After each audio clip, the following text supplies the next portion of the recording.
हिमाचल प्रदेश में मूसलाधार बारिश की वजह से आम जिंदगी दरहम बरहम हो गई है। मौसमियात के डिपार्टमेंट ने रियासत के कई अजला में पहले ही रेड अलर्ट जारी कर दिया है। कई लोगों की मौत भी हो चुकी है। राजधानी शिमला के समरहिल में भी लैंडस्लाइडिंग की वजह से हलाकतों की इत्तलाआत हैं। मालूमात के मुताबिक मंडी, शिमला, सोलन, चंबा, हमीरपुर, कांगड़ा और सरमोर के लोग अपनी जानें गंवा चुके हैं। बारिश के पानी की वजह से पंडवा डैम को पानी छोड़ना पड़ा और जिसकी वजह से शहर समेत कई इलाके ज़ेरे आब आ गए हैं।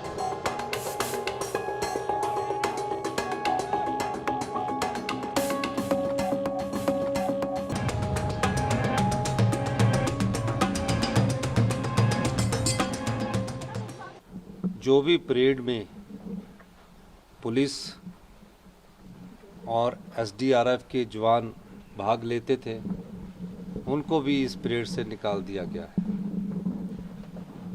और कोशिश ये की जा रही है कि जो दबे हुए लोग हैं उसमें से कोई अगर व्यक्ति बच सकता है तो उसको निकाला जाए, जिसकी संभावना कम होती जा रही है।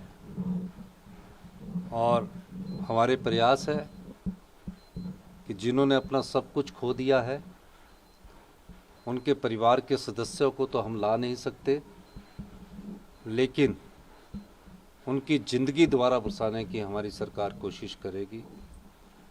मैं हॉस्पिटल भी गया, प्रभावित लोगों से मिला, शिप बॉडी में जो दबे लोगों उनसे मिला। उनका कहना है कि तकरीबन 30 के करीब लोग उसमें सवेरे हवन कर रहे थे, कुछ पूजा कर रहे थे। अभी तक 8 से 9 डेड बॉडी को रिकवर कर लिया गया है।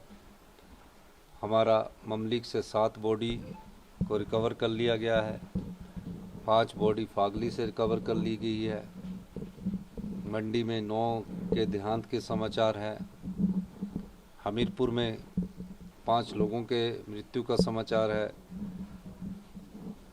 हर जगह से अभी मैंने सभी डिप्टी कमिश्नरों से बात की, इमरजेंसी मीटिंग बुलाई और प्रयास ये किया जा रहा है कि किसी तरह ये बारिश भगवान की कृपा से थमे, हम अपने रेस्क्यू ऑपरेशन को और तेज कर सकें। मुझे एक दिन में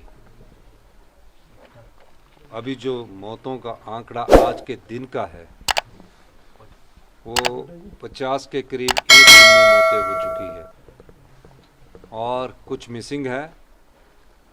ये मौतों का आंकड़ा और भी बढ़ सकता है।